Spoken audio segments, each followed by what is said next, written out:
One of his Beatitudes, Jesus says, "Blessed, happy, flourishing are the pure in heart, for they will see God." But what does it mean to see God when God doesn't have a body?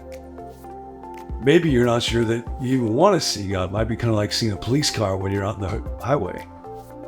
Or maybe you want it more than you want anything else.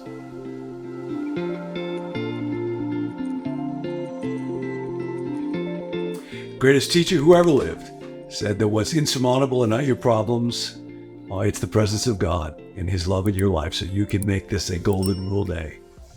Then he makes this remarkable statement, "Blessed are the pure in heart, for they will see God." Now, we've been watching with the Beatitudes. They are not things we have to do to try to earn our way into God's kingdom. They are the announcement that the good life is available to anybody, including people that thought that they were way outside of it. And today we look at this particular one, the pure in heart. The word pure in our day is largely a lost word. It sounds kind of prudish, like it's just restricted to sexuality. But that's not the case. It's a wonderful word. It's a great concept that we actually all want. Soren Kierkegaard wrote a book called Purity of Heart is to Will One Thing. Dallas Willard, among others, have talked about the heart and the will are closely connected in the ancient world. And our great problem for most of us is we have divided wills. I don't want to be in great shape, but I want to eat these Twinkies. And I want to learn, but I like to just veg out and watch TV. Augustine said, "God make me chaste, but not yet." And as long as I'm living with a divided will, it's like I'm hitting the gas pedal and the brakes at the same time. So to have an undivided will to want one thing, and particularly to want what is good, because if I want something but it's not good, I'm still going to be kind of divided inside. To want one thing and to have it be good, that is the good life, to have an undivided will. And Jesus says that what awaits that person in the kingdom is to be able to see God. And that's not primarily a physical vision, and it's not something that we have to wait for till after we die. At the end of the book of Job, Eleanor Stump writes wonderfully about this, her book, Wandering in Darkness. Job has been protesting and thundering, and then God comes to him. And he doesn't just ask him difficult questions. He asks him questions that point to how good God is, and how great God's project is, and how gratuitously generous God is to all kinds of creatures, to that ostrich that can't even remember where they laid the egg, to the Leviathan that nobody will ever be able to tame or even see. And Job gets second-person knowledge. He looks into God's face and sees God's goodness. And his comment on this was, "Before my ears had heard about you, but now my eyes have seen you."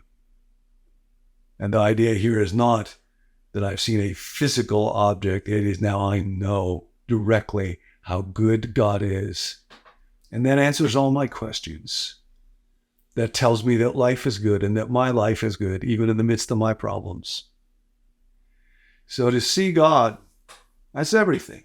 And I'll tell you about a little secret weapon. We're going through the Sermon on the Mount, but this is a book called The Practice of the Presence. I've been looking forward to telling you about this. I am going through this book as I go through the Sermon on the Mount. And as you might know, it was written by a man who came to be known as Brother Lawrence, but that's not his first name. I want to tell you some of his story.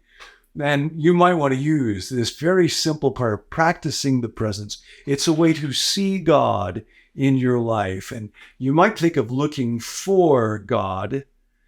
When Nancy and I come home when it's dark at night, we go up the long street to where we're living here at the cabana. We will look for crepuscular answers, animals, if it's twilight, or nocturnal answers if it's night. It's always fun to see a possum or a skunk or something. But we don't just look for God, we look to God in our hearts and in our spirits. And this man, Nicholas Herman, Brother Lawrence, was kind of a genius at this. You might think that he was born a genius being able to practice the presence of God, but you would be wrong. Carmen Butcher has done a new translation of this book, and she writes, to do the practice of the prayer presence, sometimes called the methodless method. It can be done by anybody for a micro moment of rest with love. We can say whatever's on our mind, ask for love, share worry, be mad, give thanks, feel wonder, ask for help, or just be. There's no scorecard on how many times a day we do it. No grade of A, B, C, D. Isn't that good news? This ordinary practice brings friendship with kindness. joy, and self-compassion. This practice is also an exciting daily spiritual experience. I had heard about you, but now my eyes have seen. Now, you might think that Brother Lawrence is the kind of guy that was just always good at this sort of thing, just kind of genetically pre-wired for prayer and contact with God. Not like you, an ordinary person. No. He grew up in France, actually a section that was hardly even a part of France, during the 30 Years' War. Initially, he became a soldier. He was badly wounded. He lived with a limp and pain almost all of his life.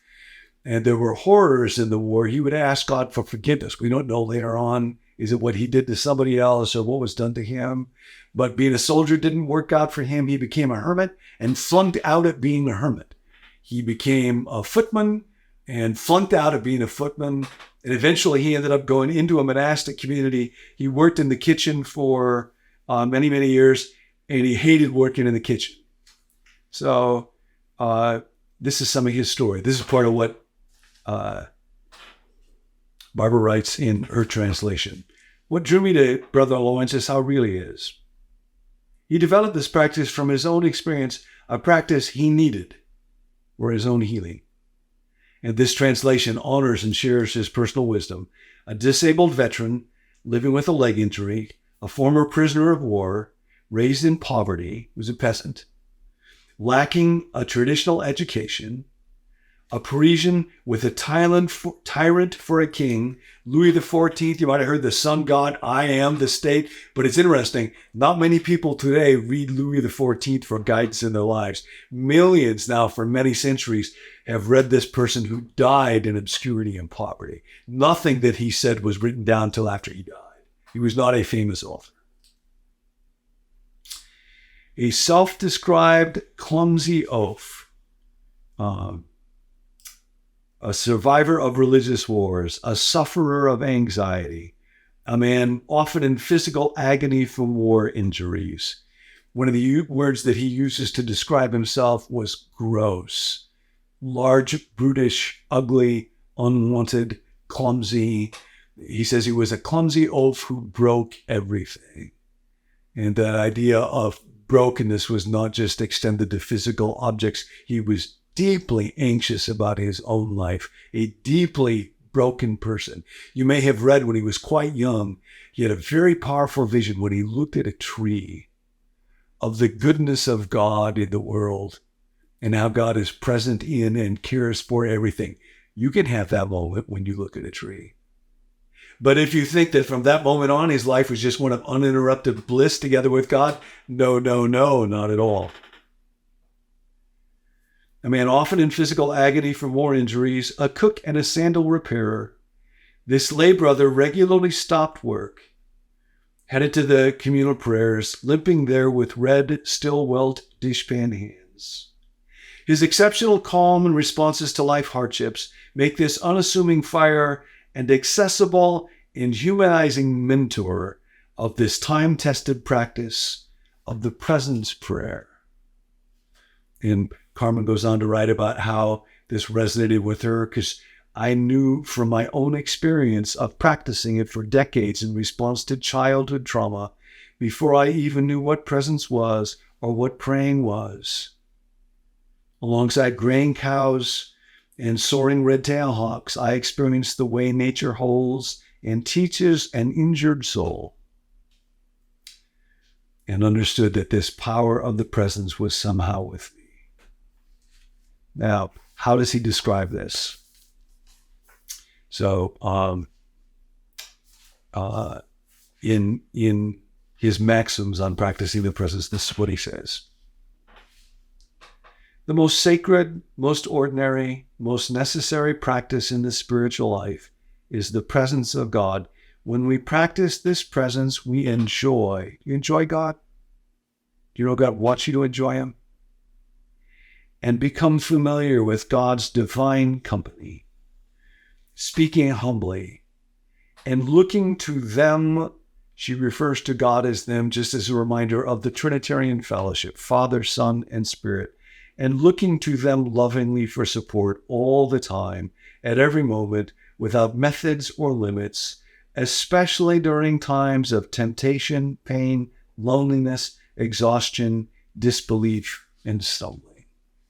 Those are not barriers to practicing the presence. They are invitations.